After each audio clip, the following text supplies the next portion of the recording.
to start a YouTube channel and you were to go on and publicly share ideas in Iraqi Arabic about atheism, would you be putting yourself? I was basically executing myself in Okay, public. well then Yeah. don't do that. Yeah, it's not to this degree. It's not to this degree because there are.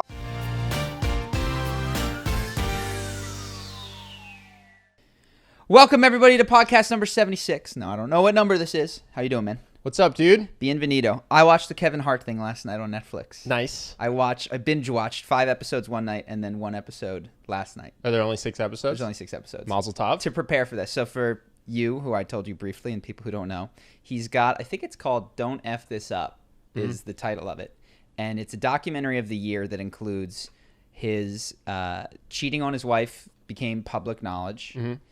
The whole Twitter debacle of the tweets that he had written in 2009 and 2010 came up. He, of course, got the nod to host the Oscars and then lost the Oscars. And a thing that I didn't realize, it was a small scuffle, but got in a fight with a very close friend in his posse in a small plane and was nearly arrested afterwards. So the whole idea is like he's constantly talking about messing up and effing up and then does so several times over the course of the documentary. It was super, super interesting. You should watch it. Really? You think it's worth watching? So the first thing that I appreciated in it was we're like, oh man, it'd be so, and I still think it would, it'd be so cool to get Kevin Hart on the podcast and ask him all these questions. And what this is true of everybody in the world. Kevin Hart is just a dude. Yeah. He happens to be hilarious and Yeah. he happens to work incredibly hard, but he is not living, and I mean this, a better life than somebody who is pretty happy. Yeah, and not You to mean say like that- a middle-class person who just is happy? Yes, and that's not to say that he's miserable or depressed. Clearly, but he is undoubtedly a workaholic who had a tough string of events come up, and continues. And I don't think he totally acknowledged this, to struggle with the after effects of an absent father. And he says it doesn't impact him at all, but like.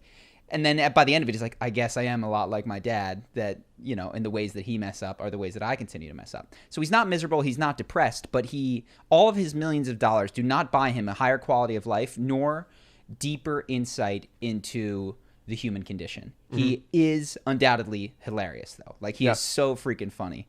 And so it would be cool to talk to him, but I think I've always imagined in the back of my head that if we had somebody really famous on the other couch, you were sitting right here with me, that life would somehow be different if that happened. And We'd get more views, and then we'd get more money, and then we could be like Kevin Hart. and we could hang out with Kevin and his friends, and things would be so great if we could like be in that group of people, Yeah. right? And I'm glad they seem like they have a good friendship. He's got a cool posse, which we can talk about. But I deeply had the impression, I was like, oh, my life would not be better if I was in this. Wouldn't be worse necessarily, but Let's run the experiment just to find out. Kevin, come on the show. well, I think it really, I didn't realize I had any bit of social climber in my head, but there's a tiny bit of it in there. And this kind of was just like, you've got all the wonderful people that you already need in your life. And if you need more, they're out there on the street. Like, Yeah. you don't have to go to the... Well, his crew isn't the full halls of famous Hollywood. people, right? Exactly. So this is the other thing that is really interesting. The Plastic Cup Gang. Have you... he's Yeah, got- I saw them on Chelsea Handler. Yes. So he brings he takes like 6 or 7 dudes and just takes them everywhere. So like 2 of his comedian friends, he's like, we're going to have, before my tour, we're going to have an opening act. And I like you, so you're going to be the other opening act. We're going to do 2 opening acts. And I like you, so you're going to host. So it's never been done before. We're going to essentially have 3 opening acts before I go on so that you guys can travel with me. Nice. And then he's got his trainer buddy, who is his trainer friend, and he's got his other guy who runs this thing. And you get the impression that while perhaps you can't really tell, some of them may in fact be talented, they are in the position they are in very much acknowledged by him. Yeah, sure. They're not selecting them. then going and emceeing the Dave Chappelle show. They're Correct. specifically emceeing Kevin Hart's stuff. Correct. Yeah. And that's not to say that they're not talented. It's to say No. that they were not picked, and it did not look like they were going to be picked to be major breakthrough successes anywhere near the level that he's taken them to. So that's interesting. And then the other thing, I mean, dude, there's so much. He's talking to these friends, but there's also, they get into the fight as he's in the air and he's drunk. And one of the things that comes up is money. And he's talking to his trainer and he's like, how rich are you? Like, you don't got your house. He's drunk and he's being a jerk.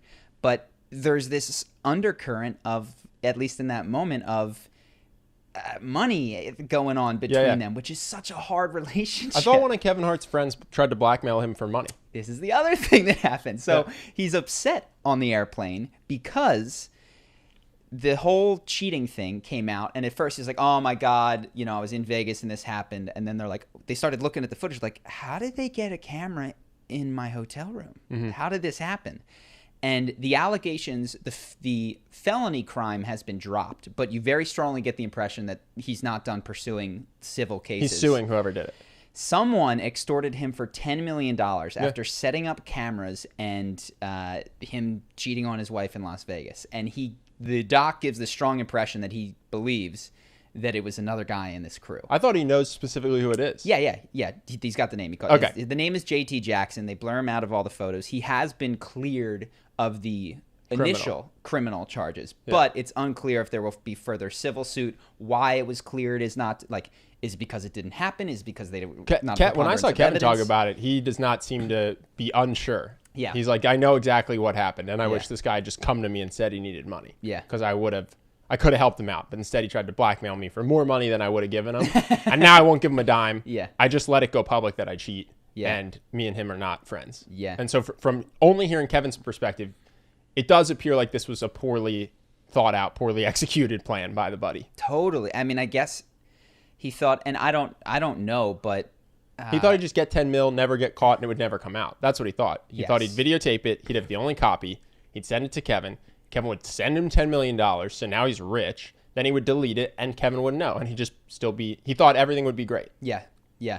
And again, and it's just, you see this with the friends, not that it's, he really does look like he has a happy, good crew around him, but the undercurrent of money between them is real. And at the end, even, he gives them all their dream car. He gives every guy a dream car, and he's very generous with the money, but it does complicate relationships clearly. And he's like, these are my guys. But you could tell, like 3 years ago, there was an extra dude in that crew who was one of his guys who he knew for 15 years. And for the prospect of $10 million, he was just willing to he probably thought he could stay friends with him.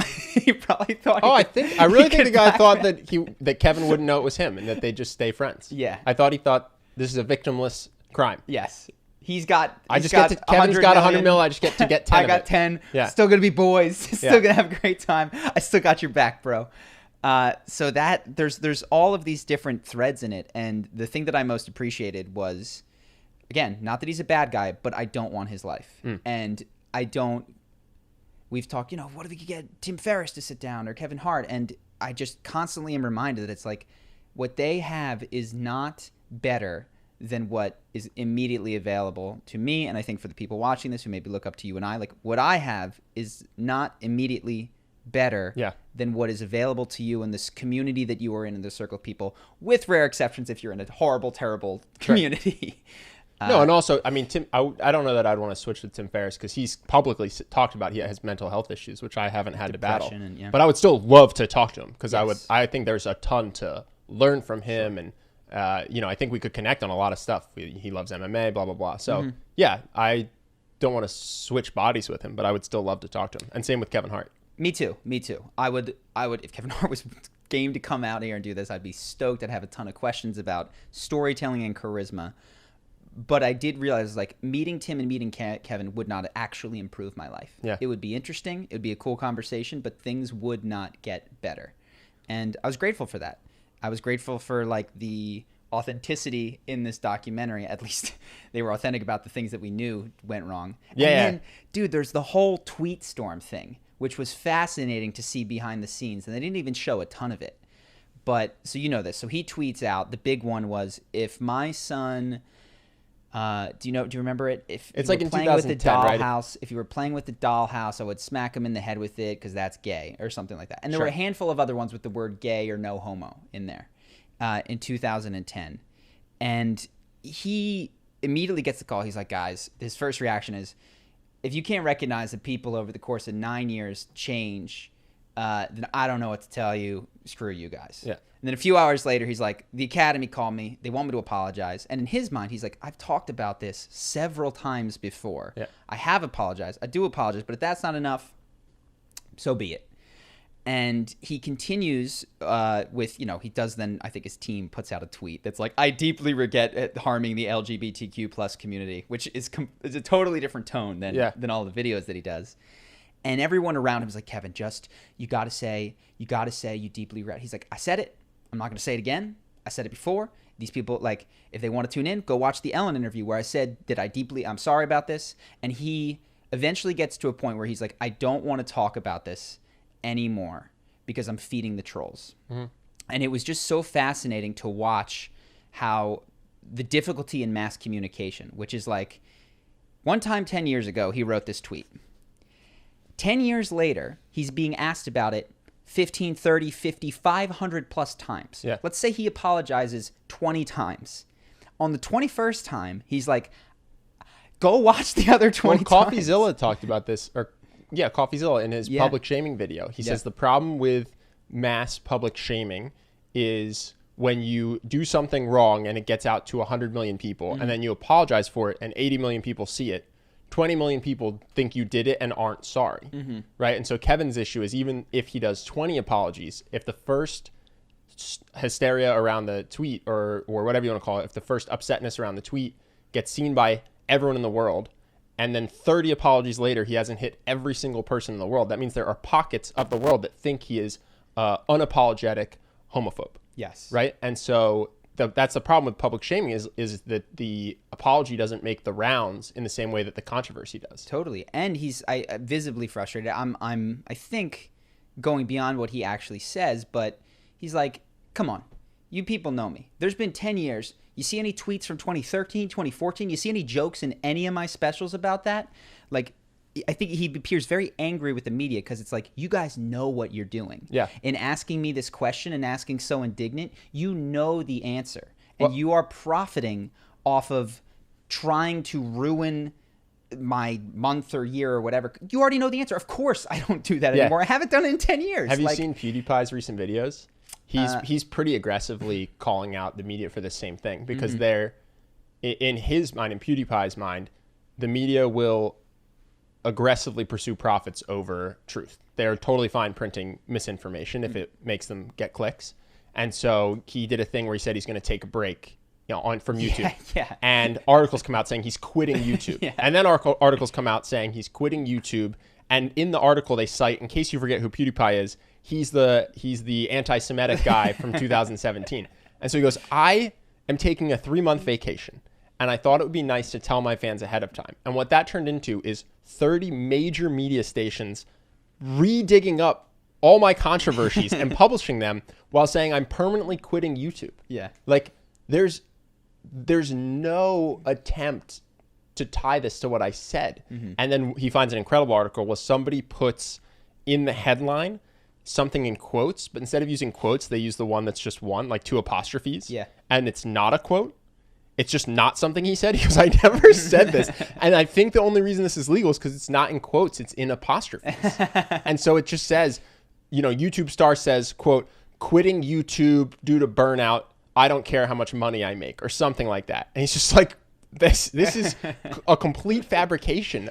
To be fair, I bet you he said each of those words at separate times. Yeah. And they merely put them in an order. I actually don't know what the legal for putting into apostrophes, if there even is a legal case. But he said it's very clearly these are not quotation marks on purpose. Yeah. So, yeah, it's just interesting because I've been watching him recently, trying to think about what different types of content we could do on the podcast. And he hates the media because he says, same thing. They're just trying to get clicks and they don't seem to care how accurate it is. Yeah, well, and I watching it, I think there's a really interesting moral question there, which is, what do you do? Because clearly everyone around him who works for him, and so there's so many complicating factors. One, how do you actually feel about this? Are you sorry? Do you feel this is taking, like, you know what I mean? Like that's an entire question. Even if you're burned out from talking about it, making a statement that's honest seems like it wouldn't be that. Just coming out and being like, hey, so I'm surprised this is coming up. I've apologized for this dozens of times already. the way I feel about this is it was 10 years ago. I've changed as a person. I support the LGBT community, and I can't change the past. And then just let it lie, but say something that's honest about how you feel. Well, I think he did, and here's the issue. All these people asking questions, not all of them, but like take for instance, he seems like a nice guy, Michael Strahan on Good Morning America. He was on the Giants. He was in a locker room. Are we going to pretend that any time from, like, I don't know when he last played, 15 years ago, he didn't say anything? He didn't say a single sentence that would be upsetting if it were played back in 2019? No, of course he did. And there he is sitting there, be like, do you regret it? And there's this whole group of people acting like this errant sentence is deeply indicative of, and I think that's what he's most frustrated by. Yeah. This is something, dude, the U in that tweet is the letter U. Like when I spell tries, TR, like it should be TRIES, it's TRY''S. Like my grammar is horrid. It's not even written in a complete English sentence. That's the level of care and craftsmanship that went into this, very obviously. But people are treating it as like, oh no, this is who you are. And I think that's what he's reacting to, is a sense of disbelief in the accusation, which is like, are you going to pretend that everyone out there hasn't said or done anything stupid within the last, let's check, decade? Yeah.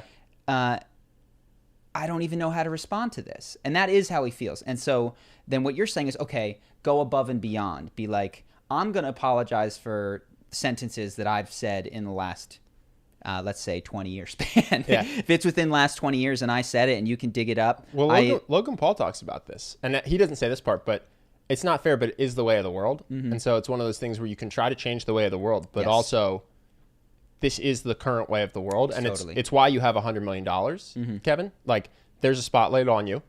That spotlight comes with more money than sultans have, and extra scrutiny on your tweets. It's a great point. Conversely, you could tweet, dude, someone's tweeting way worse stuff than you right now, and the media is not blowing up about it. Yep. They work for $40,000 a year. So I get that it's unfair, but so is all the upside. And so Logan, Gary Vaynerchuk makes that same point. Logan talking about how he accidentally said something about he's going to go gay for a month. And the LGBT community got upset because he was saying that gay is a choice. And Logan came out with a couple things. He said, one, there's photos of me kissing dudes. I've done this in acting class. I've done this for pranks. I'm clearly not homophobic. And two, here's a clip of Joe Rogan saying the same thing and not getting lambasted. I feel like I'm a target and it's not fair. And that's true. But also, you're 23 years old and you're a multi-millionaire with millions of adoring fans. And that's also not fair. That's not fair. So it sucks. Yeah. But the upside you reap is the opposite of sucks in the exact same way. And maybe actually for Logan, the downside sometimes does outweigh the millions. But for Kevin, it's like, yeah, this is why you have a 9-figure bank account. And you could just do the Dave Chappelle thing if you want people to stop picking on your tweets and just go away for a decade. Mm-hmm. No, it's a great point, is that the entire artifice of celebrity is not fair. But you weren't complaining when it was not fair in your favor. When people hailed you as a god and the funniest person ever to walk the planet, that wasn't fair. When you got paid an exorbitant sum of money for telling jokes, just like your buddies, by the way, who are in front of you, for yours being marginally better or even much better, or even say you're the greatest comedian in the world. The greatest veterinarian in the world probably makes like $200,000. Yeah. And they are doing surgeries on horses or something, let's say, right? Your skill that you're good at happens to net you $100 million, and you get a lot of shit for your tweets. Like that's the upside and downside of your specific skill. So I think that's a great point. But the whole so what does one do? So he's in this position. He's going, I've said I'm sorry. I've done this. I want to just tell the truth. Well, you go above and beyond, I think. You accept that that's not what most people have to do, but it comes with your celebrity. Got it. So do you think that is telling the truth at that point? Do you think that that's dishonest? Because the impression that I get in watching him is he's like, it would be false and fake and giving into trolls. Well, I think you could say, I don't think he should get up there and lie. If he doesn't feel honest to come up and say, I'm extremely sorry, blah, blah, then don't lie. Yeah. But I think he should say what his truth is. And if his truth is, listen, I am sorry I sent that tweet. Also, at the time, I was more insensitive to the LGBT community than I am today 10 years ago. And I've had to learn then say that. Say, look, I would not send that tweet today. I haven't sent anything like that in the last 5 years. Mm-hmm. I'm pro gay marriage. I'm pro blah, blah, blah. Say whatever your truth is that you can be honest with, that also will make, at the end of the day, these are people that just feel threatened, right? So if you can... So how many times, this is the question, how many times? So let's say... One for every $1 million. So 100 for 100? No, I don't know. No, serious question. So let's just pretend because I don't know the answer to this, and I was thinking through it. Let's say that this came up in 2012, and he talked about it. And it came up in 2015, and he talked about it. It came up in 2017, and he talked about it. And then 2018 or whatever, 2019, it comes up Having to apologize every 3 years... I'm just asking. Do you think that the answer is continue? And it's not once. It's go on a little apology tour because it's research. Well, I don't know. I mean, I think what I would probably do is I go, okay, I've done this a bunch. What's the way I can reach the most amount of people as possible with one apology, and then share my genuine truth in a way that's going to make people realize that I don't hate this community. And then I would go host the Oscars. That's what I would try to do. Got it. With a level head. So interestingly, and I don't think one is right or wrong, your perspective goes to you're thinking of communication as if it is primarily what is heard and not what has been said, right? So you're going, they haven't heard me say it. Therefore, I ought to say it again, louder, and I need to think about the medium and platform that I tried to do that on. And his perspective is, I've said it. Like, I've communicated this. The thing is, if it hasn't been heard, I might feel his way too, because he's got emotions in it, right? This is easy for me to say as a fake PR manager, yeah, right? But I think what I would suggest to him is what I said. I hope that I would be level-headed enough to do it, but I'm not gonna guarantee I would be. I don't know how upset he is about the whole thing. I'm genuinely curious. Forget level-headed. Do you think one is more authentic, honest, appropriate, or even truer to the spirit of what communication is? Because this is what I was running up against. Because he said it, was it communicated well? Or because it wasn't heard, was it not communicated well? Like, yeah, it's a tough question. So philosophically, you can only be responsible for what you say. Mm-hmm. How people interpret you is out of your hands. But from a charisma perspective, I do often try to think about what the person will hear. Yeah. So I communicate differently to different people sometimes in order to have them understand me. You know what I mean? I can use different languages or different vocabulary depending on the person. Choosing to sit in front of a camera is not. We're thinking about the people who are not present. Like the entire conversation. Yeah. Is So for I think there is an aspect of communication that is about what the other person hears. Totally. You're not speaking. Say you speak 2 languages. You don't go speak Spanish. Exactly. Because I said it in Spanish, right? You say it in the language that you know is understood. So there's clearly a tension between those two things. And I don't know where his line is, but what I was watching was him go, okay, I feel like you're not being charitable enough in your attempt to understand me, media. And this is the last piece on this that I'll say is I went back to some of the interviews that were very damning of him. Like, oh man, the Good Morning America, that one was poorly advised. And not that the YouTube comments section is anything, any indication, but I do think you've got anchors of MSNBC, CNN, Fox News, whatever, and then you've got commenters on YouTube. And those are 2 very different pools of people. So the upvotes on his Good Morning America thing where he's like, I'm done. I'm not saying it. And Michael's like, but don't you feel? He's like, I feel like I'm done. I feel like I'm not saying it. I feel like we're not doing this anymore. It's in the green, which means it's above 90%, like 92% upvote to downvote. And all the comments, as I could see, were like, good on you, Kevin. Like, stop this. So not saying that that's representative of America by any means, but it is very interesting that slice of people and the slice of people writing the headlines couldn't be more different. Oh, for sure. Well, and it depends on what his goal is too. Like, if your goal is to host the Oscars, you have one thing. If your goal is to just never be asked about this again, you have another, right? Mm-hmm. He could just walk out of the room anytime it's mentioned. If his goal is never speak about this again, people will stop asking about it and they'll write hateful things about him. So you really only get one top goal. You have to rank your priorities. Yeah. It really just depends what his priority is. Yeah. So then this is you said the Oscars. It was so fascinating. I was thinking about this the whole time. I was like, this is podcast gold. So he's talking about, he finds out he's not going to host the Oscars and he's really sad. And he's like signing these autographs for his irresponsible tour. He's like, I was going to be the 3rd Black host of the Oscars ever. I was going to be in this rarefied air. And his buddy's on. He's like, actually, you were going to be the 5th. There was somebody else co-hosted. Richard Pryor co-hosted. Whoopi, Chris Rock, and then you. He's like, that makes it even worse. Like, I was going to be held with those people. And my thought was like, Kevin, you didn't even know 5 seconds ago that Richard Pryor hosted the Oscars. You don't remember a single joke that he told while he hosted the Oscars. Why do you want to host the Oscars so bad?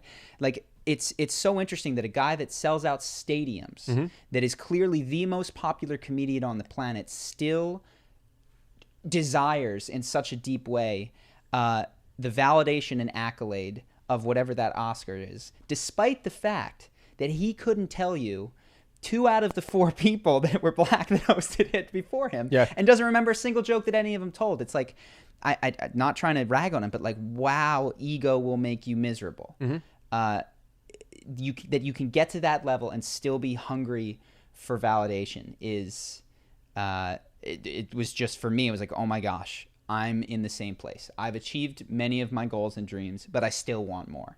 And if I get to that place that Kevin's at and I don't fix this before then, I'm going to be in his place doing the same thing that I am currently doing, which is trying for more. That's an interesting lesson. So what do you do with that? Because I think a lot of people listening will probably say, well, currently I want more money, or I want more fame, or something of that nature. And Kevin Hart is the most famous comedian on the planet, and he wants the recognition and the legacy points of hosting the Oscars. And what would happen if you got it, right? Nothing. So what I'm saying is, so I'm listening to this, right? And I'm in the same boat. I make 50 grand and I really badly am hustling and working so that I can make 80 grand, get promotion, get whatever it is, because I think it'll change my life. Yeah. Right?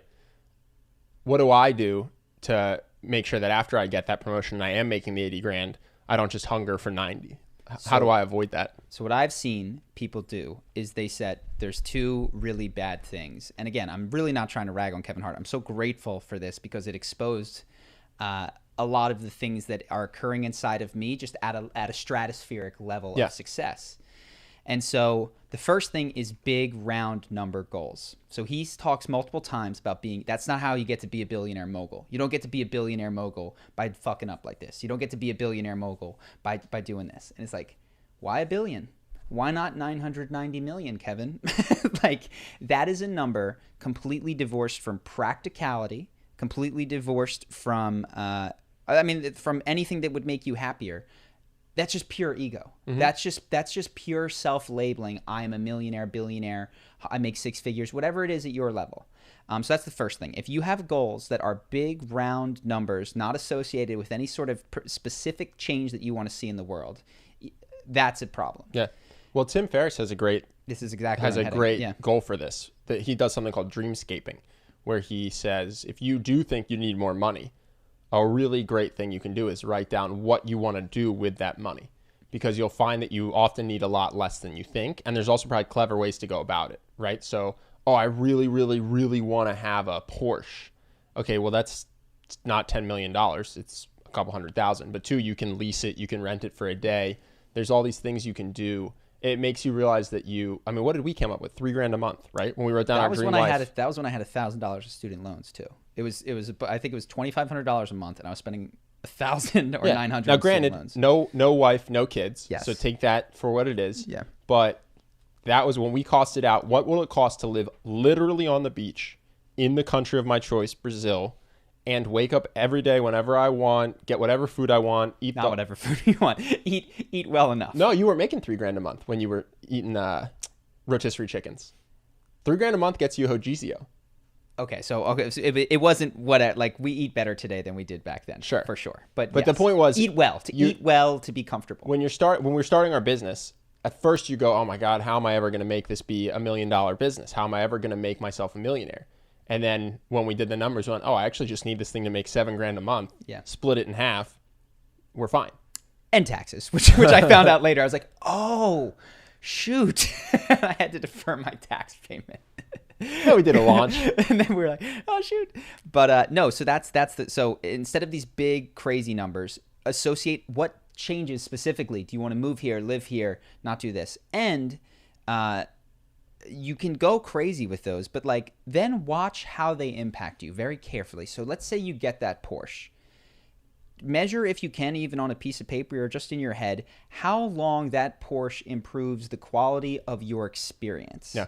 And what you will find is that it doesn't for very long. With rare exception, there's a couple of gearheads out there that, that Porsche will just light them up for years and years to come. But the majority of people that drive nice cars have stopped getting the expected benefit from the car. Certainly true of something like a Rolex, let's say, which I think is very often with that kind of material possession, it feels very good the day you buy it. For a couple days, you're really stoked to put it on. And then quickly, it just becomes your new normal. There's this thing called hedonic adaptation, and you just adjust to it. It doesn't make you any happier. And so I think that's what I've tried to do. And that's why when I see us, what will often happen is you'll be like, man, and I know that we did this. If I could just make X, where X is more than you have today, I would be happy. And I'm totally cool with that once. I'm totally cool with that maybe even twice. But if you start setting these goals and passing them, you've got 50,000 today. If you could make 65, that would do it. Well, then you make 65, but now you need 80. Well, at some point, you have to go, this program of more is not working. It isn't working at all. And I need a different program. And that's why I'm very thankful for these Kevin Hart documentaries, which shows you this is the pinnacle of more. And when you finally have it all, what do you want? More. And it's like, and he had a rough year. He had not a great time, it didn't look like. Yeah. Psychically, you mean? Psychically. And he was on tour and he was trying to leave a legacy. So he did 150 shows in like a year, which is almost every other night in a different city. And he's like, well, do you think you'll ever stop? I don't think so. And maybe if that makes him happy in the moment, fantastic. But I also heard that he was in a car accident after this was filmed and was forced to stay inside his own house for 3 months, which he'd never done in the last 20 years. And allegedly, he says that it's like one of the greatest things that has happened to him. Finally slowing down, like not that he was a bad father, but being able to be there consistently with his kids was worth the car accident and the horrific spine injury and the surgery. Interesting. Well, there's a great tool you turned me on to. It's a cognitive behavior therapy tool. It's called the prediction spreadsheet, or at least that's what we call it. Yeah. And you kind of hinted at it, but that's been for me incredibly valuable because there's these things you think will make you happy. And all you do is you just write down what the thing is and then how happy you think it will make you. And then during the experience, how happy it's actually making you. Yeah. And for me, it really showed me certain friends that I enjoy talking to and certain people that I was talking to out of obligation. But on the call, I actually didn't enjoy it. Yeah. It actually was one of the things that led to me breaking up with my girlfriend at the time, was I realized that if I strip away all the romanticism and all the what this relationship means, and I just chart how happy it's making me day to day, it was much lower than I predicted consistently. Yeah. So that's a really useful skill, and people can use it for work. They can use it for new luxury goods. They can use it for relationships. But yeah, that tool was really helpful for me. And I think we can wrap this idea here, but it's awareness. It's checking in. The question, I just watched Russell Brand's video. How's that working out for you? It like the 12-step program, as he describes it, because he's all about recovery, is not about saying alcohol's bad or this is bad or this is gonna. It's like, how's it working out for you? And if you continue to ask that question, you're like, well, pretty terribly. Like, I'm miserable. I just got a divorce, and my life is pain except for when I'm numb. It's like, okay, sounds like you need a different plan. Yeah. So the question, like, hey, how's that relationship working out for you? But real time. But you got to get real time. That's yes. the thing, because it's very easy to romanticize things. It's very easy. I even see this with people with things, and I can't tell their experience, right? But you ask them how much they love their extremely expensive car, and they'll go, oh my God, I love it. Because there's this sense that you have to be consistent with the amount of money you spent. Yeah. But then when driving it, it does not appear to generate any joy. There's no smile when they open the door or while driving. So I think that's why I like the prediction spreadsheet. I've never done this Russell Brand thing, but even more than something like that, where you reflect in hindsight, how's it going? You can self-deceived more easily. Totally. Versus when you're on the phone call and you go, am I enjoying this? Not at all. Okay, what did I think? I thought this was going to be an 8 and it's a 3. You do that 6 times in a row, you go, I got to stop doing these phone calls, at least with this person. Totally. So yeah, let me see if I'd written down anything else. Well, you know what's weird? So this is a little bit different for Kevin, but you reminded me of it because Kevin's married.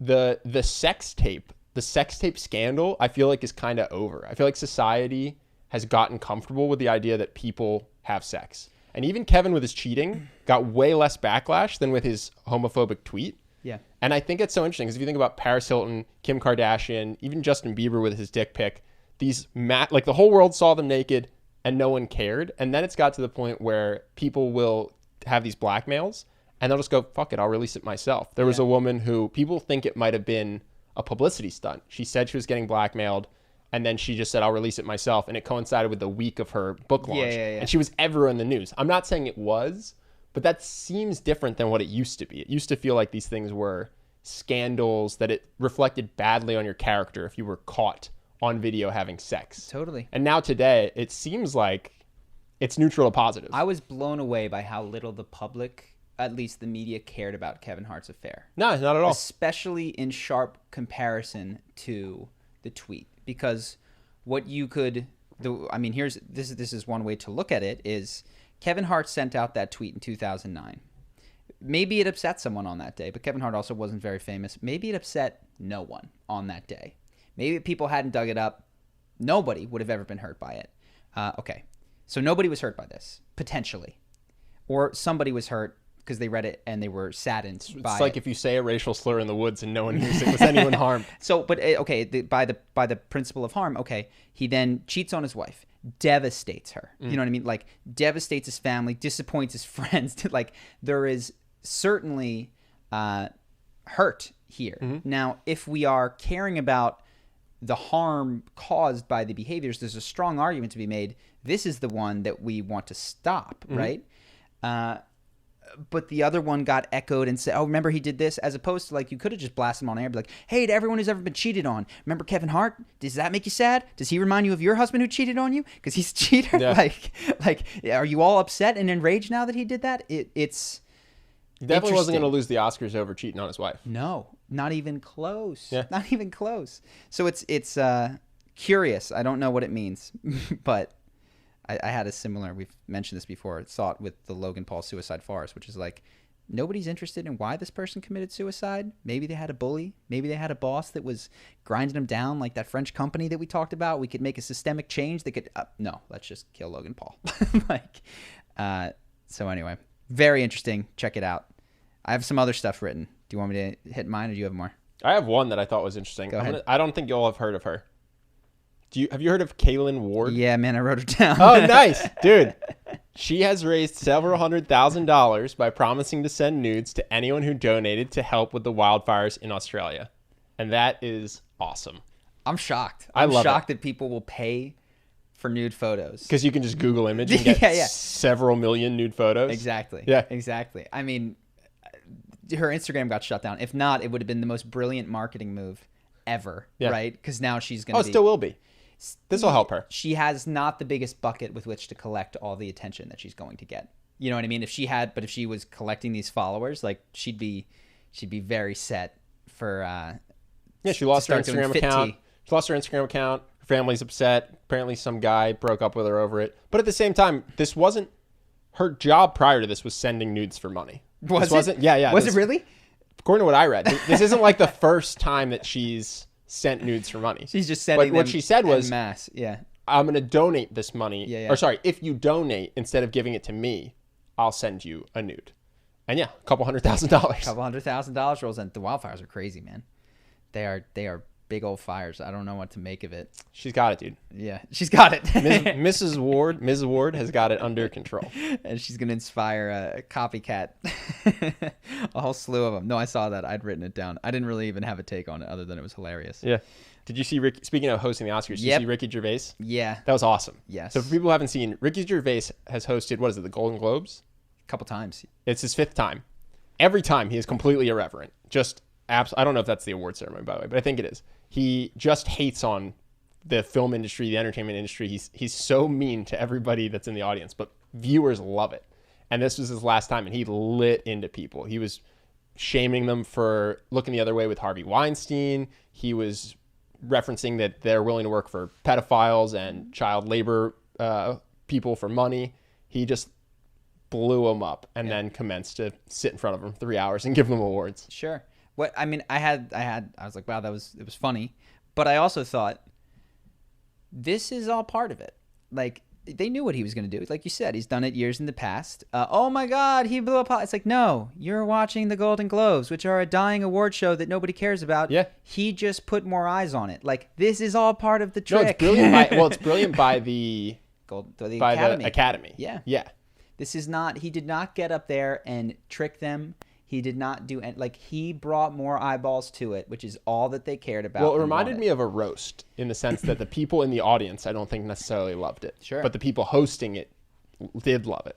Yes. Because I would never have heard of this award ceremony if not for the fact that Ricky Gervais has gone viral. Sure. But at the same time, when you're sitting there and he's telling you that you're a total piece of shit because you allowed rape and pedophilia to exist in the name of money and that you have no right to get up here and talk politics, so just take your award and shut up. Mm-hmm. I think when you're in the audience, you're just like, oh, wow. Yeah, totally. That's a slap in the old face. That just tells you, I mean, those people obviously have a tremendous amount of power, but like not enough power to pick someone that they don't want to hurt their feelings. Because like clearly what the people who have the most power are the ones who selected him to be there, to bring the eyeballs, to say that in the first place that Hollywood is worthy of a response, that we need to, like, you don't, when there's a guy on the street corner talking politics on a soapbox, there's a guy, the Jesus guy, who's often out there on the weekends.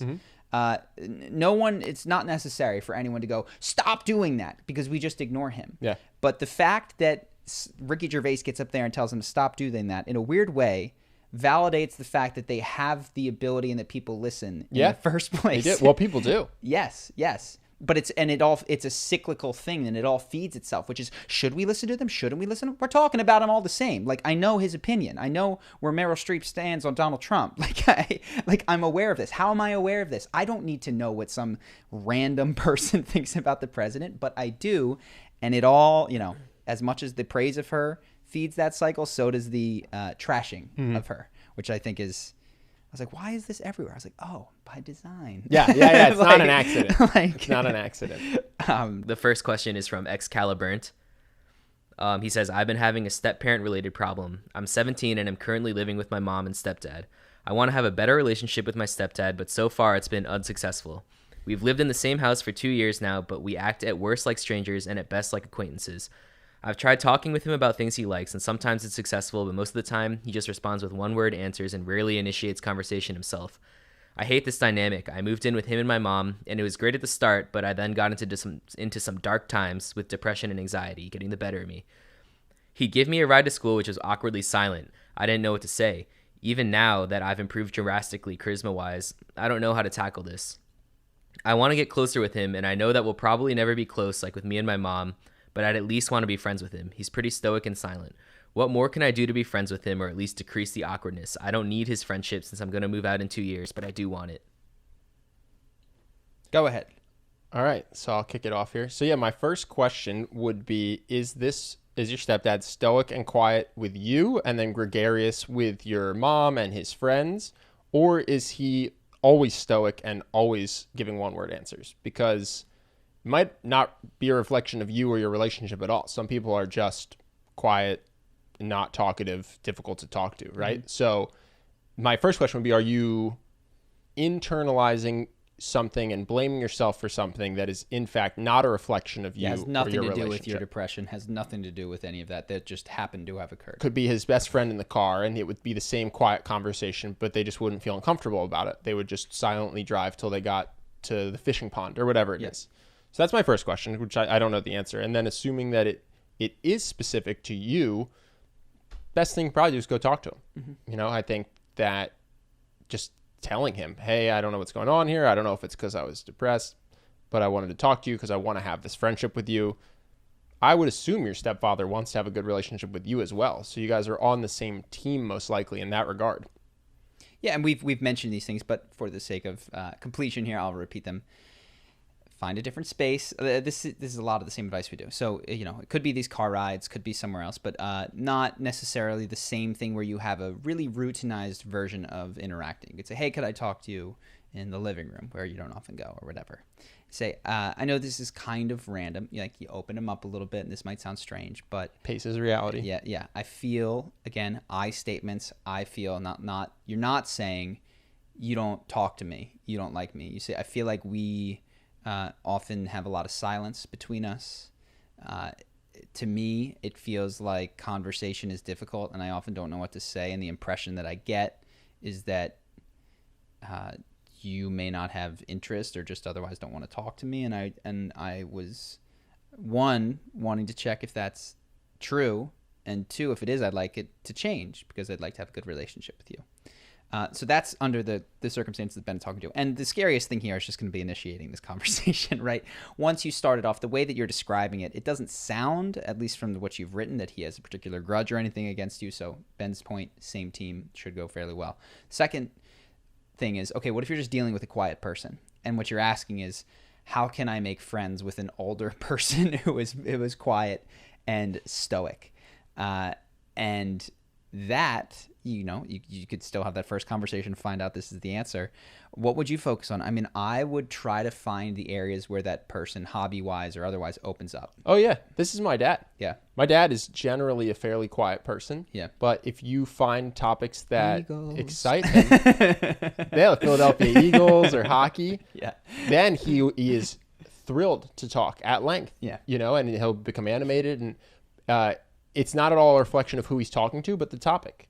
And so, yeah, if it turns out that your stepfather is just someone who is generally quiet, then rather than trying to get him to talk about things in your life that might not interest him, you could start by talking about the things that you do know interest him. Mm-hmm. At least so you form that pattern. Actually, my dad and I talk about a lot of things now. But yeah, you just start by going with the stuff that you know is going to light him up. Here's a random question, but what do you do? Because these stoic guys, the answer is often sports, right? It's often basketball, the local, whatever, and they know all the stats and all the everything. Mm-hmm. What if you don't, right? So you want to connect with someone, and I don't know if this has ever been you, but like you didn't watch the game and haven't watched the game. Yeah. What do you do? So it depends. I mean, it depends on how badly you want it, right? But like, I still don't watch the Philadelphia Eagles, but I'm happy to ask. I'm happy to listen to how they're doing. So maybe I don't hate sports is the thing. If somebody detests this conversation, it's going to be tough to connect with anyone if what they love, you detest hearing about, right? That's just straight up, whether it's art or sports. And so in this instance, I don't mind. I actually like hearing about it, even though I don't watch it. So I'll ask him, how's it going? This and that. I often ask him about his job, which I think actually, funny enough, not a lot of people do, because he's the boss at his company and the father figure. So he's the caretaker for the family. So I feel like it's not often that someone will say, hey, how are you doing? And so I'll just ask him about his work. And even though I don't care about the steel industry, I do in the sense that it's my dad's industry. So I'm happy to listen about things I'm not educated about and that I wouldn't research on my own, just because it allows me to hear what's going on in my dad's life that's important to him. Yeah. You know what I mean? Yeah. I think if the person is quiet and you're unwilling to do that and you don't have any interests that overlap, you are in trouble. Yeah. So I liked playing sports, but I never watched them. And so like in the office, in hockey, for instance, is even one that I couldn't tell you when somebody's icing. You know what I mean? I was why is he icing? Like, I don't get it. And so that was the Caps. I lived in Washington when I worked there, and the Caps would often come up. And I'm trying to think how I would do. I know that one thing that you should not do is pretend. Like, because you will just get, like, you're like, oh, that guy, he's so bad. And they're like, what do you mean he's bad? Well, I never talk about hockey with my dad because I don't get hockey. So that's the thing. I'm sure he would love to talk about the Flyers and Phillies as well. Yeah. I don't like hockey or baseball, so I don't. I direct the conversation towards the 76ers, the Eagles, or also just in general, like, I like working out and lifting. And the things my dad would talk about, there's a range to them. You know what I mean? And the things that he's done real estate investments. I don't know anything about real estate, so we rarely talk about it. But he has a job, and I've had a job, and he manages people, and I'm starting to manage people. So that's an area where I have an interest in hearing about. Does that make sense? Yeah. So I never talked about golf at work when I was in investment banking, and it was the number one sport, and it definitely cost me in the realm of high-level management relationships. But I wasn't willing to watch it and research it and learn that Rory McDonald shot a certain amount under par in order to fake that interest and form a relationship. So I just didn't do that. But what I could do is find the other things people were interested in, which for some people was basketball or even fishing, which I was more interested in talking about. So this never had the same effect as being a diehard hockey fan, but you can get in on the periphery of these conversations if they're happening around you, because like the Caps are in the playoffs and all this stuff. I don't know anybody on the team, but somebody goes to the game and I can ask, how is the crowd? You know what I mean? And they can, for a moment, be excited to talk about how rowdy and crazy the crowd got, which is like, okay, I know what a mob of people is like. I may not know any of the rules of hockey, but didn't get me totally into the sports crew, but allowed me to like interact at least on the periphery of those. And so the same principle is at play. Well, at the end of the day, people like to talk about things that make them feel good. Or in some instances, they like to talk about the things that they hate because it riles them up, right? But let's say I don't know anything about hunting, and I have a stepfather who loves hunting, and he went hunting. I can still ask him, how did it go? And he goes, oh, it was great. I shot a deer. Mm-hmm. You could go, oh, how'd that feel? Mm-hmm. Right? Oh, is that exciting? Is that good? How big was the deer? You can still ask questions, even knowing nothing about hunting, especially if your goal specifically is to connect with the person. Mm-hmm. So I like to think that there's not a single person on the planet I couldn't find something that I would be interested in hearing them talk about. Totally. I'm just thinking of those group conversations where the group wants to talk about this minutiae. Oh, you're going away from the stepdad. Yeah. Because that's the situation that I've been in with sports in my own past. And it's like these three dudes are going deep on like the best safety of all time. I probably just stopped out. I just go, you know what? At some point, these guys are going to be talking about nightlife or something besides the best safety, and I'm going to hop in then. I got to do work at some point. This is a great opportunity to do it. So rather than stand there looking like an idiot or stand there trying to pretend, I just go, all right, I'm just back at. I think now's my time to do the work. That's probably the solution that I settled on as well, which is like, I'm not going to try to move you guys off this. I'm not. I'll pop back in. I'll pop back into the water cooler in 2 hours. At some point, we'll be talking about something else. Yeah. Cool. All right. What else? So the last one's from Oliver. And he says, I used to be really reserved and only had a couple of really good friends, but in recent years, I've become more charismatic and even became a mentor who helps the foreign students in my hometown and made a lot of new friends. I tend to prioritize spending time with these new people than my old friends.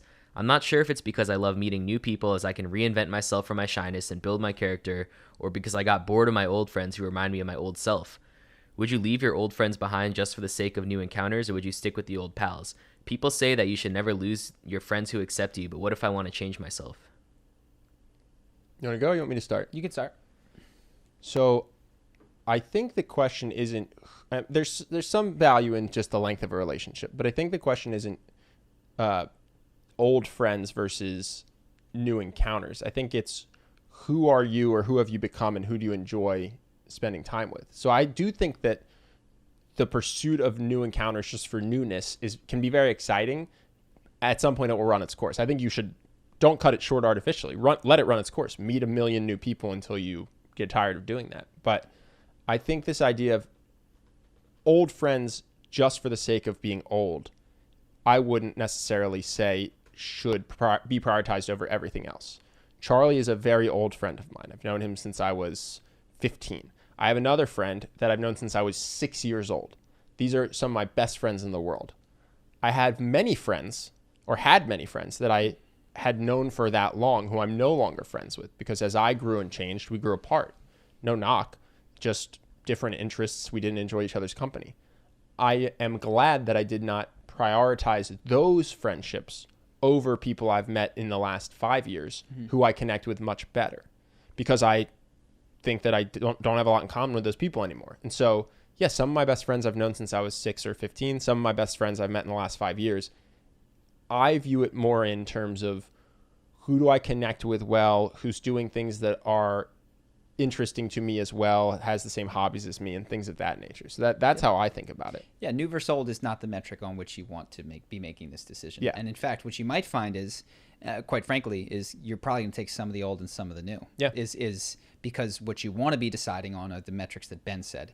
Quality of the connection, shared interest, ethical, whatever, compatibility. Sure, and as we talked about last podcast, your friends shape who you are. So who are the people that you want to be around, that you want influencing you? Mm-hmm. Are they meth addicts or are they people that are trying to learn skills that you admire? Regardless of how long you've known them, right? So I think that's the answer. Don't worry so much about old versus new. Cool? All right, so now we actually recorded this earlier. We're going to hop into a call with someone from Iraq. And it takes we're all over the place. I'm not gonna lie. We didn't immediately know how to approach this call, but we do get to discuss a little bit about this person's perspective on what's been unfolding there politically, geopolitically, but also the part that it wound up being, I think, the most interesting is the personal experience of someone who's been living in Iraq their whole life. Yeah, who was 6 years old. 6 years old when 9/11 happened, basically, right? No, 6 years old when we invaded. Which was 2 years later. when Saddam Hussein died. Yes, that's right. Yeah. So here that is.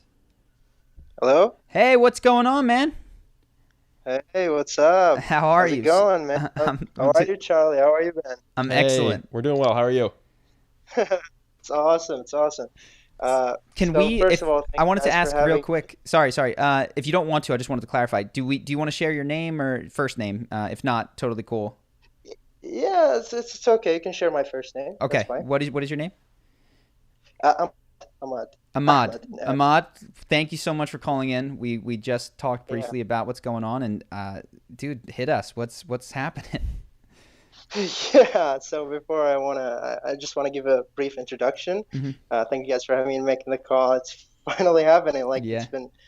It's been crazy in Iraq. So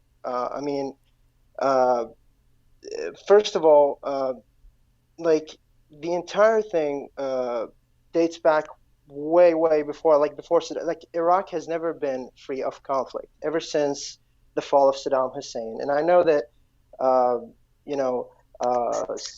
America was partially, if not takes the majority of the responsibility for installing the government after Saddam Hussein. But honestly, the governments that followed Saddam Hussein since 2003, I think it's been 24. I think Saddam Hussein took power since that's 24 years. Mm-hmm. But the government has not delivered on a single promise that they have made. So since 2003, there was poverty, high unemployment rates, lack of basic services like electricity supplies. Okay. Mm-hmm. So, which is why the recent protests are happening. And how did the government respond? Well, as you may have heard, they responded with gunfire. They took out hundreds and hundreds of protesters. It's so sad to hear about this. What do you mean took out, by the way? Do you mean killed or imprisoned or? Killed, yeah, killed. I'm sorry, I don't normally speak with native English speakers, so you can tell that. No, your English is excellent. That was what that's a follow-up that we can get to, which is why is your English so good? Yeah, thank you. I get a lot of compliments, and I'm actually a graduate. I study English, and not that this is the reason, because this is actually I taught myself how to speak English, listening to, watching videos on YouTube, but I'll get to that in a second, or in a minute.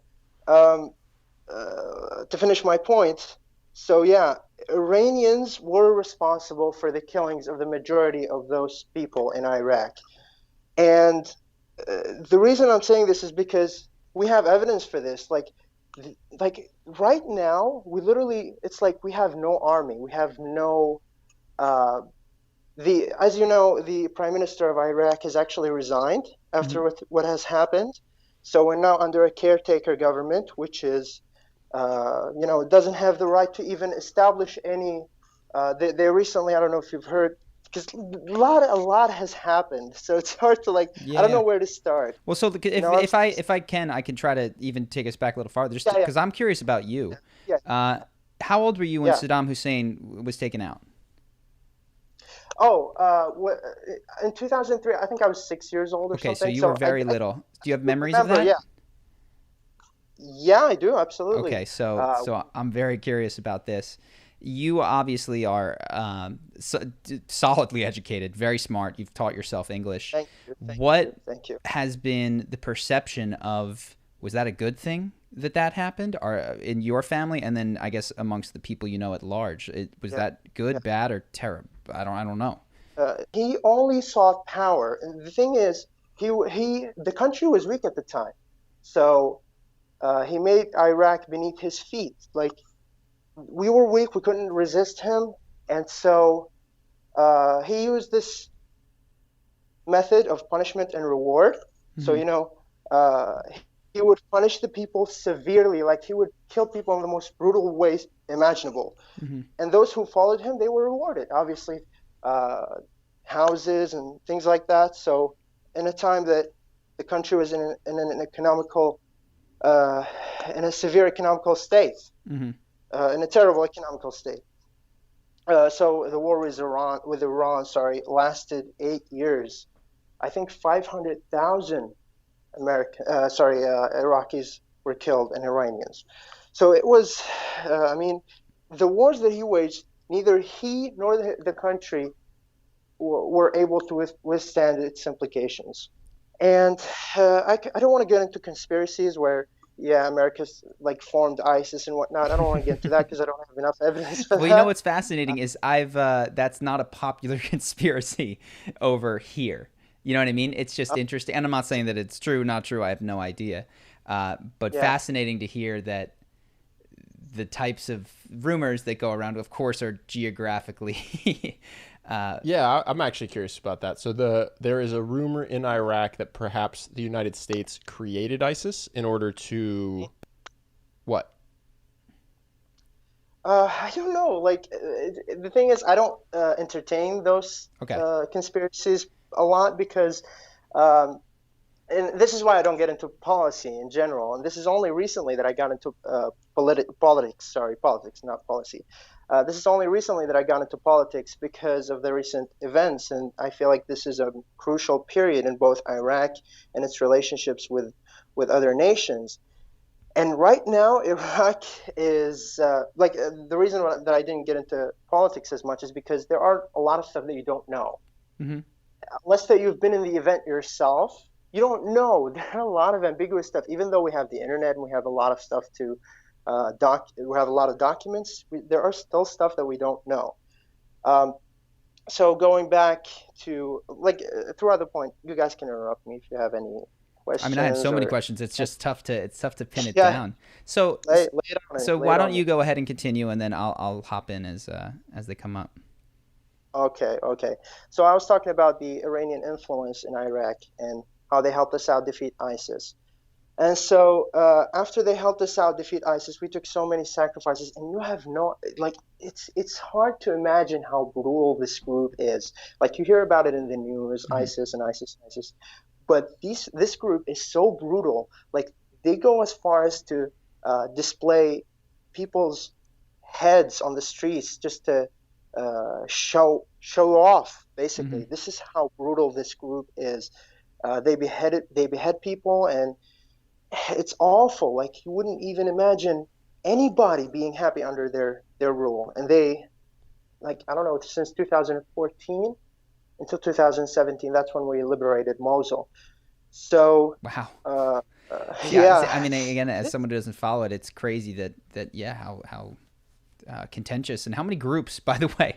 I was expecting to be like, this is my naive, okay, there's America, there's Iran, there's Iraq, and then ISIS, but it's, there's Iranian-backed militias that are operating in certain areas. It's so not clearly delineated, and they weren't holding these flags, they were holding a militia flag. So, obviously there's a lot of different groups with a lot of differing objectives. Ahmad, what city do you live in? Baghdad. How much does all of this influence your day-to-day experience? Like when you talk about heads in the streets, is that a once every 6 months, there's an event, it doesn't affect you personally, but it shakes the city? Or is this a thing where you, when you're on the street, are scanning it? Now, I don't want to say scared, but where you're aware of where threats might come from. Like, what is the day-to-day like for you? I see. That's actually a good question. The thing that's happening here is that, when an event like this, when someone, like one person, gets beheaded, it's all over the news, and it becomes even more inflated than it already is. And so this group gained so much popularity because of that. They used the, fear tactic. Like, you wouldn't imagine this. Like, do you know how many ISIS fighters it took to take over Mosul against how many Iraqi soldiers? I have no idea. There were 30,000 Iraqi soldiers in Mosul. Like, that is not to count the police stations and all, against just 1,500 ISIS members that actually managed to take over Mosul. Like, imagine the difference in numbers. Wow. How's that possible? Like, yeah. Well, officers fled. They instantly, as soon as they heard that. Imagine like the type of commitment these have to their or loyalty. Like a lot of police officers, or sorry, Iraqi army members, they don't have that much loyalty, and this is for a majority of reasons that would take us forever to try and explain. Sure. And, I mean, it's almost self-explanatory when you talk about how brutal it can be, and if there's not a strong regimented discipline that's built into the training, then that's expected. But at the same time, the losses that we had to endure during the fall of Mosul are crazy. It's like an entire war, man. It's just awful. So let's get back to your life for a sec. So you wake up in the morning. You're not in Mosul. There's not a head on the street. Are you fearful of explosion? Like, what is your when you plan for the future? How far ahead can you plan? Oh, not far, far. I mean, I'm pretty lucky in that regards that I have skills that I can implement. Like, for instance, my English language did help me get a job, unlike many other people. So my English is kind of rare. It's something that you don't see often. And it's crazy that I managed to do this on my own without actually traveling to any native English-speaking country. So this did give me some opportunities, but not entirely, because you wouldn't believe how hard it is to get a job. And this is part of the reason why people are protesting in Iraq. It's a lot of people don't have a future that is a lot of people just don't have a future. Basically, they graduate, they sit at home, and most of the colleges that they graduate from, the degree that they have is pretty much has no value because there's so much competition. Very little people get hired into jobs, and it's all bad. So let me pause you one bad second. In every sense of the word, yeah. So it sounds like, and because truly I have no idea, which is why some of these questions might sound so stupid. But it sounds no, not at all. There's no such thing. Like a primary concern of the people your age is more to do, and correct me if I'm wrong, with unemployment, no job prospects, economic issues, as compared to physical safety. Like, can I trust that Baghdad will be under non-ISIS control in 3 years from now? Oh, today it's more economic. Definitely, okay. It's more economic. Got it. But you know what the fear is right now?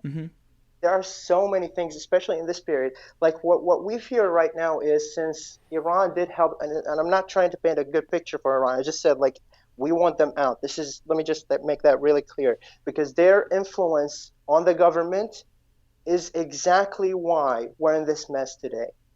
Okay? This is just generally what's been accepted by the protesters and a lot of people, and it's been revealed because they're the ones that are responsible for killing those hundreds of protesters, and the government did nothing. That's the awful part of it.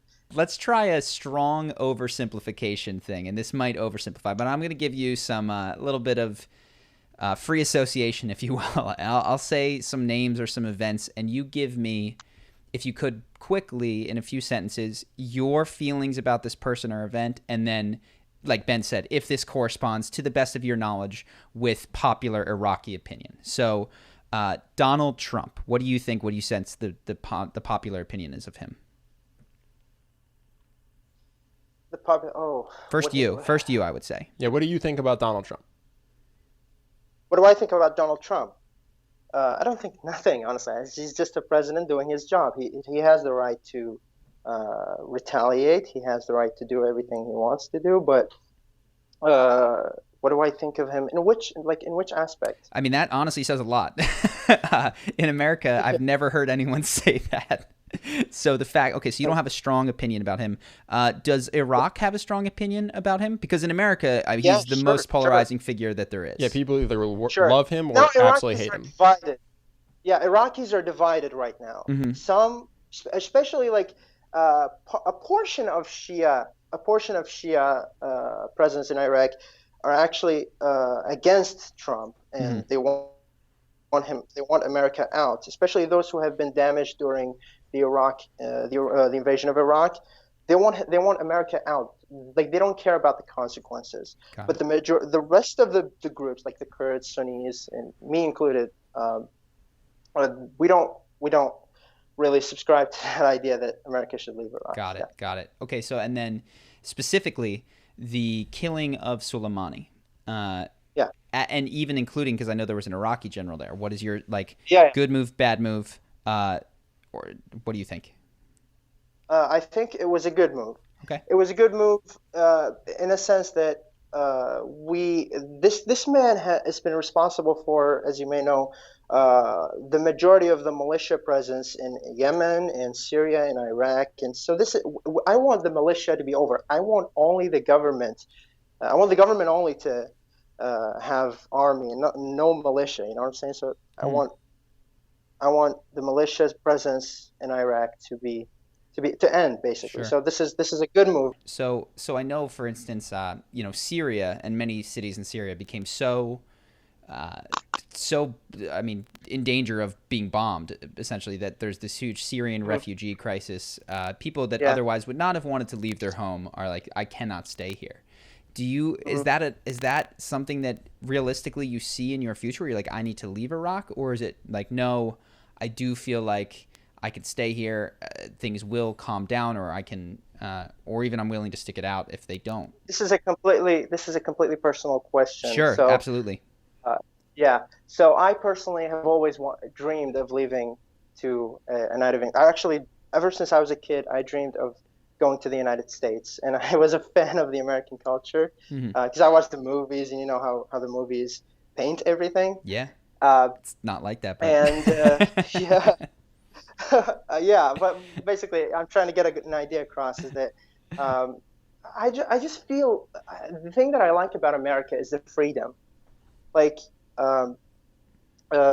this is not many Iraqis are going to see this. I don't feel like a lot of Arabs are going to see this, but I'm an atheist. Okay, so I don't know if this is going to bring any consequences. Hopefully no one watches that, but I'm an atheist. I don't think anyone's going to track you with a name and a city. I have the same, Go ahead.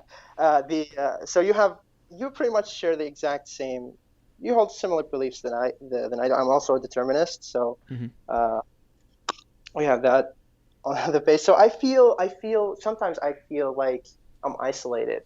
Like, although yes, I do have friends who share the same thoughts similarly, but I do feel isolated at times, and I feel like I would have way better opportunities and a way better future if I actually have a plan. Of course, if I go to the States without a plan, I'm basically dooming myself, if that's a word. Yeah. So I wish I know more. I wish I know how to, like, there are a lot of people who are way, like, I'm not being arrogant here, but they are way worse than me in terms of like linguistic skills and whatnot. And they have managed to travel, and they have managed to live there, and not America, but in other foreign countries, and they were accepted and welcomed there. I have no idea how they did that. And I wish I could find out. I wish like someone would just instruct me. This is kind of, a lot of people ask me about, like, even in college, they were like, how did you learn? You must have went to a native English speaking country. You must have went to America, spent some time there, right? Because you can't have that language. You can't possibly have that. I'm not saying that there aren't people who speak fluent English. There are, but the majority of them did actually manage to travel, and they spent some time there. They spent their childhood, and when they went back, they already have the language. So I'm not saying that doesn't exist. But what happened was, since I was a child, my mom brought this CD player that had a movie, and I would repeat this movie on and on and on. So I've memorized some of the dialogue, like, to this extent. It was Fright Night. I think it was released in 1984. Yeah. And so I don't want to go into detail. I don't know how much time you guys have. It's all you right. could monologue the whole movie for us, is what you're saying. Start to finish. Hour and a half monologue. You got it.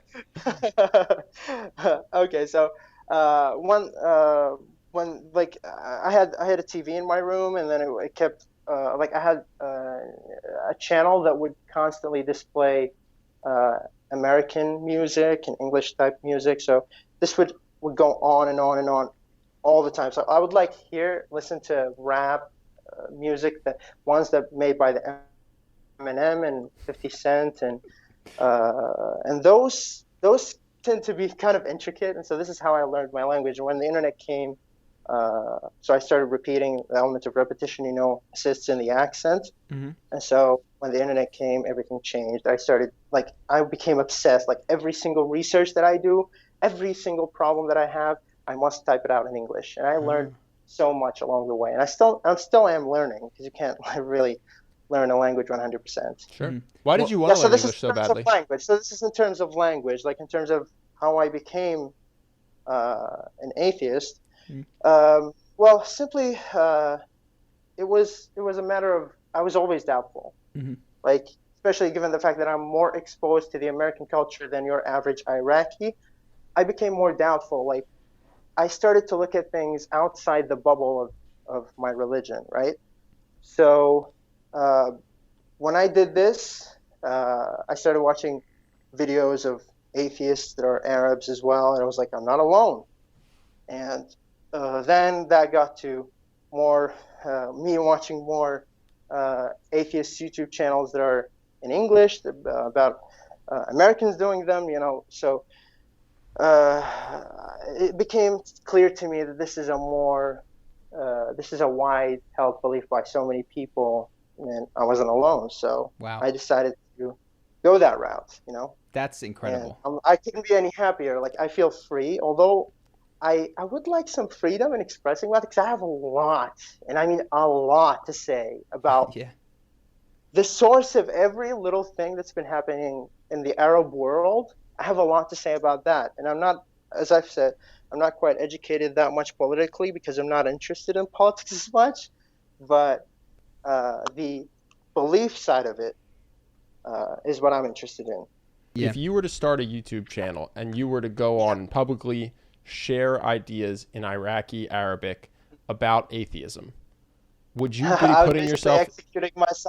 I was basically executing myself in public. Well, then don't do that. Yeah. It's not to this degree. It's not to this degree, because I think in the recent era, because of the rise of the internet, more people are getting exposed to Western ideas than ever before. I'm not saying there are a lot of them, because you can't count them, because nobody goes out and says, like, I'm an atheist, because you can't tell and estimate exactly how many atheists there are in Iraq.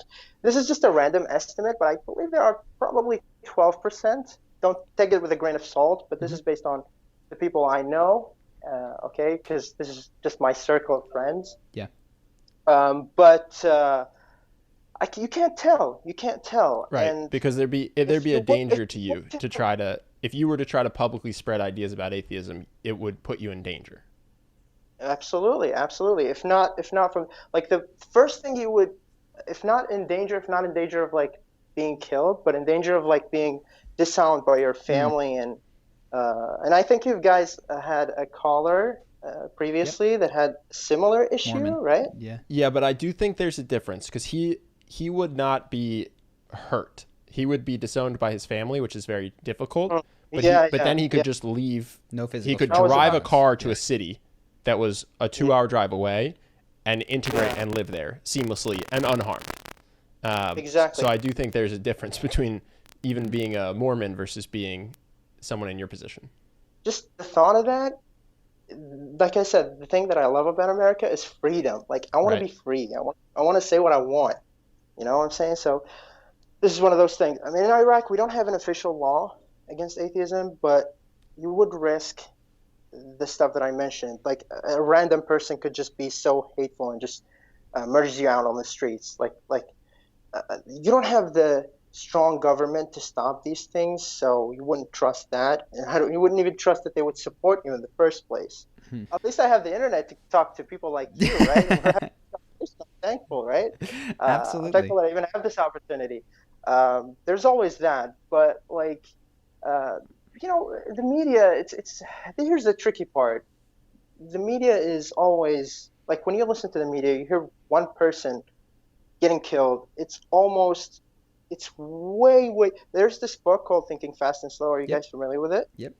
This is the crazy. I'll tell you, man, the most interesting thing about our conversation that is blowing my mind right now is that when the U.S. and Russia were in a Cold War, my impression was that we hated Russians. We like Russians, the people we hated because we had no ability to communicate and interact with them.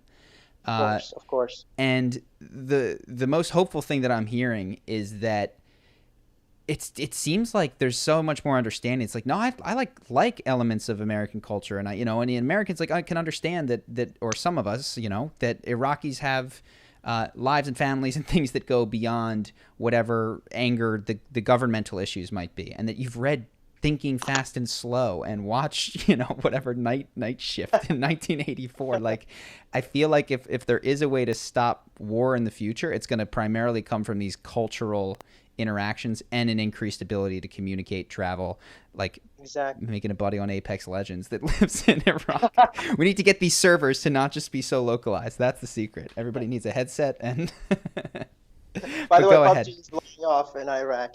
Like, it's one of the most popular video games in Iraq. Like, which one is? PUBG. All right, so you're a little bit behind. I don't play PUBG, but it's way more popular. It's going to be Fortnite in a year or two, and then but that's about availability. Like this game is just free and it's available on every single mobile phone, so it's availability. I think if Call of Duty was a little bit more accessible to the average Iraqi, I think it would have been way more popular. Because I know that a lot of the fights are situated somewhere in the Middle East with Call of Duty. That's that's crazy, man. Because like even video games are $60. Because $60 is a lot for the average Iraqi. Yeah. I'm telling you, I'm one of them, and I try to escape these backward traditions, and I try as best as I can. And I managed to do that, but then you don't blame other people who haven't, because they grew up in an environment that didn't allow them to. I was lucky to grow up in an environment where a computer was a thing.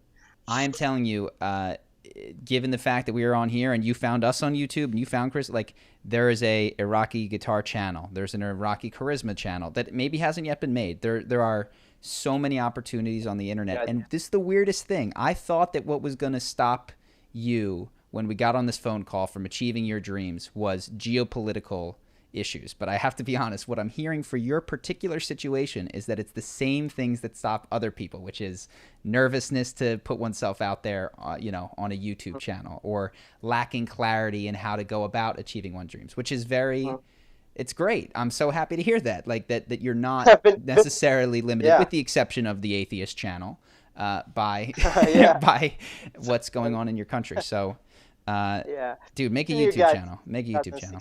I've been watching you guys since 2016.